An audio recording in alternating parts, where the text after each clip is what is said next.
Now, these are not images from a disaster zone. These are actual scenes from the Ukrainian capital. The pictures show protesters running amok, angry over plans for laws they say are aimed at punishing them for holding rallies. The response has been a fierce mix of Molotov cocktails, clubs and firebombs, and now reports of pepper spray, all thrown at the police, trying to stave off a revolution. Well, Alexei Yaroshevsky is in Kiev for RT International. So, Alexei, Kiev right now does look like a battlefield, doesn't it, after this extreme violence? Just how far are the protesters prepared to go in all of this? Well, the word unprecedented fits very well to the situation in Kiev right now. It is unprecedented brutality from both sides of the protest, by the police and by the protesters. Yesterday we saw, and even today we saw, the policemen beaten to a bloody mess, and as well as we saw lots of protesters carried to ambulances. Unprecedented is also that the number of policemen injured in these riots also almost matches the number of the protesters, which is unprecedented even if we talk on a global stage. It is also unprecedented that we see Molotov cocktails, rocks, flashbangs, grenades, and all these kind of things used in the very heart of Ukrainian capital. It's never been happening before. It is still happening. I just returned from that place. That's where our vantage point is. That's where we're observing the riots. We see flashbangs and Molotov cocktails thrown basically every second. The protesters are even using some medieval means to take down the police lines.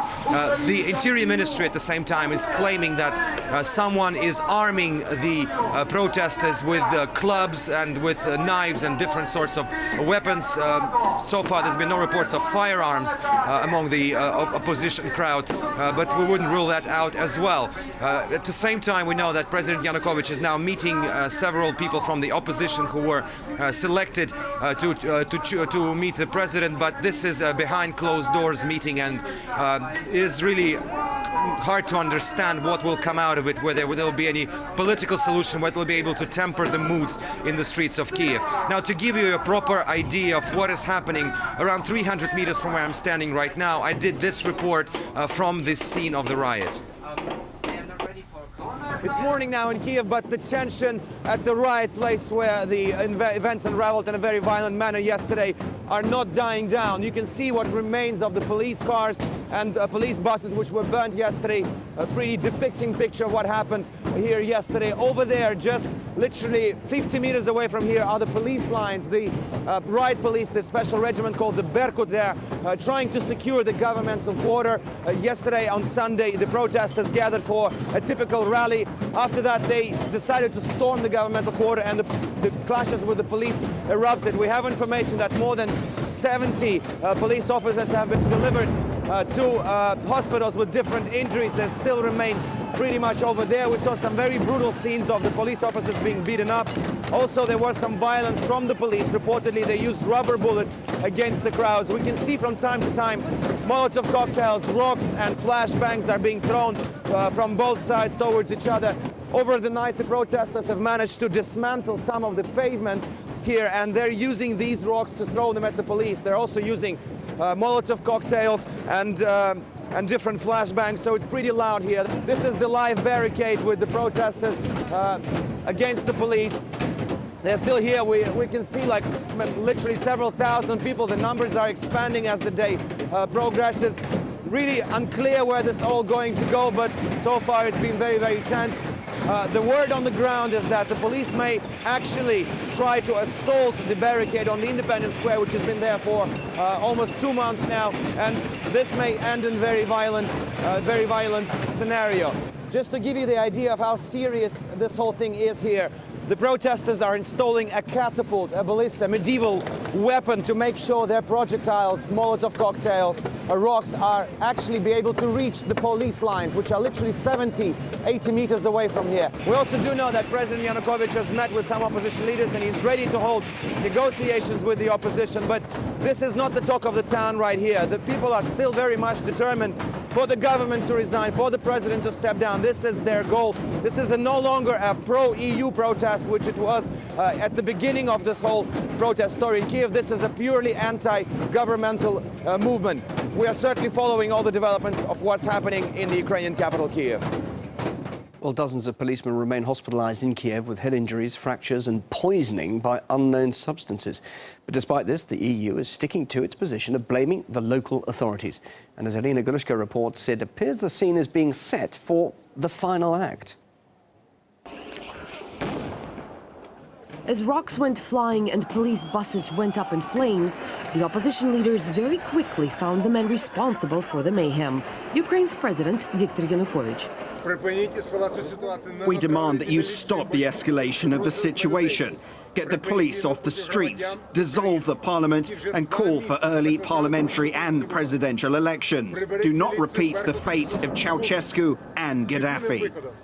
The fact that the riots were started by several hundred protesters hailing from the ultra-nationalist camp on the Independence Square seems to have been swept under the carpet. The police had to withstand a shower of rocks and Molotov cocktails. The government, an avalanche of criticism for using water cannons and rubber bullets to contain the raging crowd. The increasing tension in Ukraine is a direct consequence of the government failing to acknowledge the legitimate grievances of its people. The US will continue to consider additional steps, including sanctions, in response to the use of violence. And though the protest leaders and members chanted revolution much of the night, the West seemed indifferent for the open calls for a coup. Under these conditions, we don't want to live, we don't want to work. That's why we're going to change the power. The score is symptomatic. 70 policemen were injured, 20 protesters arrested. Cameras captured the scenes of the rioters' vicious attacks against the security forces. Yet, for the Western leaders and for the Ukrainian opposition, this seems to be the European way to solve Ukraine's internal political issues.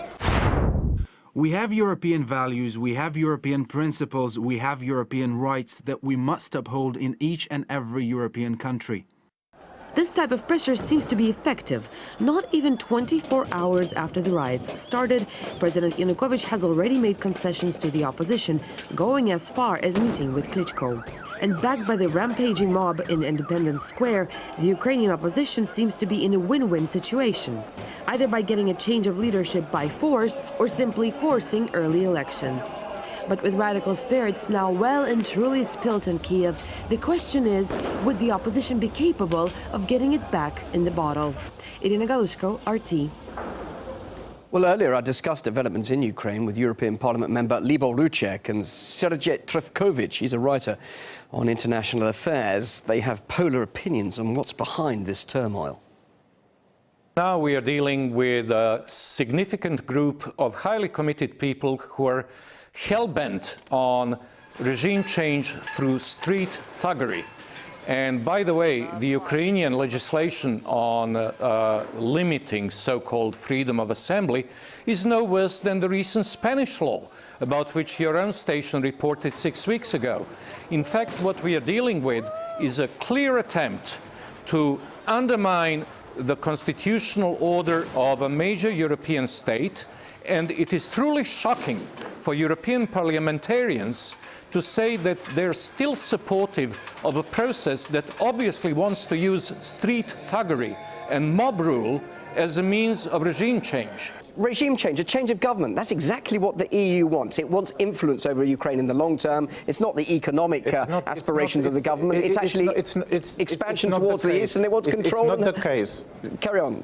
No. We had presidential elections in Ukraine 4 years ago. We had other elections. These elections were recognized as free and fair.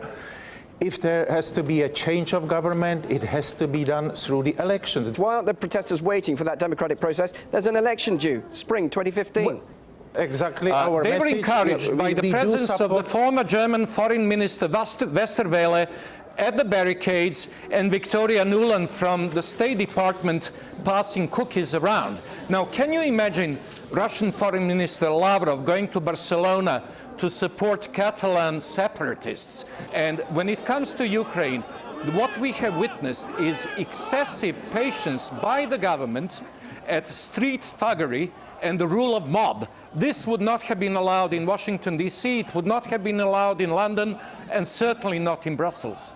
What was the reason for the demonstrations? The reason was that President Yanukovych, the Ukrainian authorities, refused at the last moment, under the pressure of Moscow, under the pressure of Russia, refused No. to sign the association and free Excuse trade me, agreement. this is simply factually wrong. We are looking at a clear-cut situation where Yanukovych was perfectly within his rights to say no to a horrible deal which, had it gone ahead, would have cost Ukraine tens of billions of euros, which it cannot afford, when Russia came in with 15 billion rescue package, and it's simply that Europe wanted to have free access to the Ukrainian market for nothing, and it was geopolitical all along.